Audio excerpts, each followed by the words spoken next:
Let's go Dolphins! There's something happening behind the scenes with the Miami Dolphins that nobody's talking about as much as they should, and when it finally comes to light, many fans will regret not paying attention sooner. A decision, an absence, a bet on the future, and this could take this team to another level or ruin everything. So, before I explain everything, like this post if you still believe this team can surprise the league this season, and leave a comment right now with optimistic if you believe in what the Dolphins are building. Now let's get straight into it. The Dolphins officially kicked off their voluntary offseason program, and here's the headline that matters: almost perfect attendance. That's right, virtually the entire roster showed up, signaling strong buy-in and commitment early in the offseason. But there's one notable exception, and it's already creating buzz. De'Von Achane was not present. Now, before anyone panics, let's break this down realistically. This is a voluntary program, no pads, no real contact, mostly meetings, conditioning, and playbook installs. But Achane's absence isn't random. The expectation around the building is clear. He's looking for a new contract. And in today's NFL, that usually means one thing: business decisions. From everything circulating internally, there's little surprise about this move. If anything, it's strategic. Players in his position often skip early activities to avoid injury risk while negotiations are ongoing. The real question isn't whether he shows up now, it's whether this situation stretches into minicamp or even training camp, because that's when things start to get serious financially. Now here's where it gets interesting. While Achane was absent, another player who has also been part of contract discussions, Jordan Brooks, was present and accounted for. He showed up, worked, and even walked in alongside fellow linebacker Terrell Dodson. That sends a completely different message. So now you've got two situations developing in parallel, one player holding out leverage, another showing commitment despite uncertainty. And inside that locker room, trust me, players notice that. Switching gears, let's talk roster construction and what's quietly unfolding with this team. The Dolphins have already used half of their allowed 30 pre-draft visits, bringing in 15 prospects so far. And the names tell a story. Multiple wide receivers, running backs,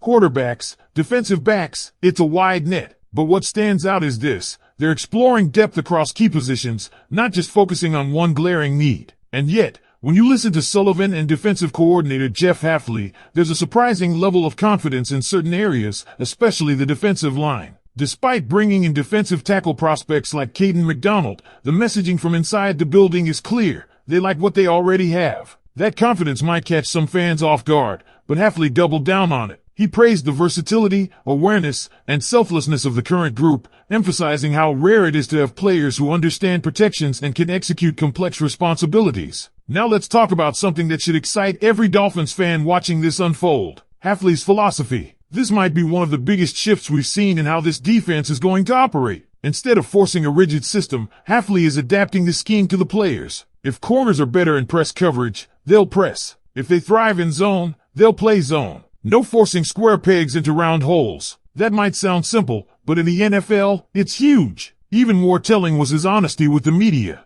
No cliches, no vague coach speak. He made it clear he won't define this team's identity until he actually sees them in training camp. That level of transparency is something fans have been craving. Meanwhile, there are still clear concerns, especially at safety. The Dolphins currently have very limited experience depth at the position, with Lonnie Johnson and Zane Anderson being the most notable names, and even they come with question marks. So while there's confidence in some areas, there are still gaps that could heavily influence what happens in the draft. And speaking of things that get fans hyped, yes, there was footage of Malik Willis throwing to Malik Washington. Was it just a casual offseason throw in shorts? Sure. Does it actually mean anything right now? Not really. But let's be honest, it still gets you excited for football. Because at the end of the day, this team is building something. The pieces are moving. The tone is shifting. And there's a sense that the Dolphins are trying to redefine their identity, not just through talent, but through philosophy and culture. And here's where things really start to get even more intense behind the scenes. Because while everyone is debating De'Von Achane's absence and the cultural shift under this new leadership, there's another storyline quietly gaining momentum, and it could define the entire 2026 season for the Miami Dolphins. We're talking about the quarterback situation. Right now, everything points toward Malik Willis being the guy. Not just a competitor, not just a temporary solution, but the starting quarterback heading into the season. And that's where opinions start to split across the fan base. Inside the building, the approach seems clear. They're rolling forward with him, and they're hoping he can elevate this offense in a way we didn't consistently see last season. But let's not ignore the tension here. There were real discussions about bringing in competition. Veterans like Joe Flacco, Jimmy Garoppolo, even other affordable options were on the table. The idea wasn't necessarily to replace the starter outright, but to create a true quarterback battle. That's what many expected. Instead, the Dolphins made a financial commitment to Willis, around $22 million, which tells you everything about their intent. That's not backup money. That's belief. And here's the part that should make you think. If Willis performs at the same level or struggles the way the position did last season, this team could be forced into a major reset faster than expected. Because the reality is, the roster right now may actually have less overall talent than last year. That margin for error? It's smaller than ever. Which brings us right back to the draft strategy. You're seeing visits with multiple quarterbacks like Ty Simpson and Jaylen Green. That's not accidental. That's preparation. That's a front office keeping options open in case things don't go according to plan.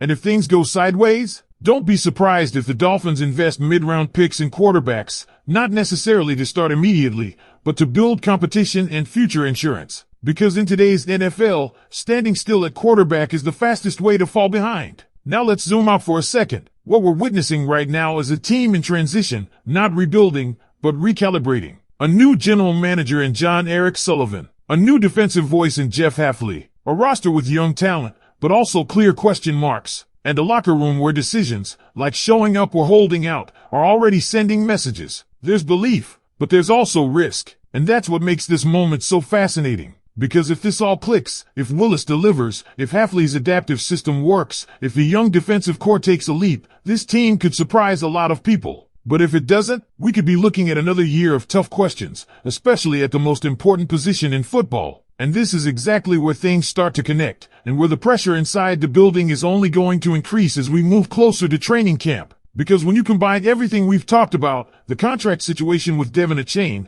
the full attendance from key players like Jordan Brooks, the aggressive scouting through those 30 visits, and the commitment to Malik Willis, you start to see the bigger picture forming around the Miami Dolphins. This front office is not waiting around. They are actively preparing for multiple outcomes at the same time. And one of the most overlooked details right now is how intentional they're being with roster flexibility. The Dolphins aren't just evaluating top-tier prospects, they're bringing in a wide variety of players across positions. Wide receivers like Denzel Boston and KC Concepcion, running backs like Le'Veon Moss, defensive backs, tight ends. It's a full-spectrum evaluation. That tells you something very important. They are not locked into one single draft plan. They're building options. And when a team builds options, it usually means they're expecting unpredictability, whether that's injuries, contract disputes, or performance concerns. This is a front office that wants to be ready to pivot at any moment. Now let's go back to the locker room dynamic for a second, because this part matters more than people think. You've got a nearly complete roster showing up for voluntary work, coaches installing systems, players building chemistry, and then one key offensive weapon, Achane, choosing to stay away while negotiating.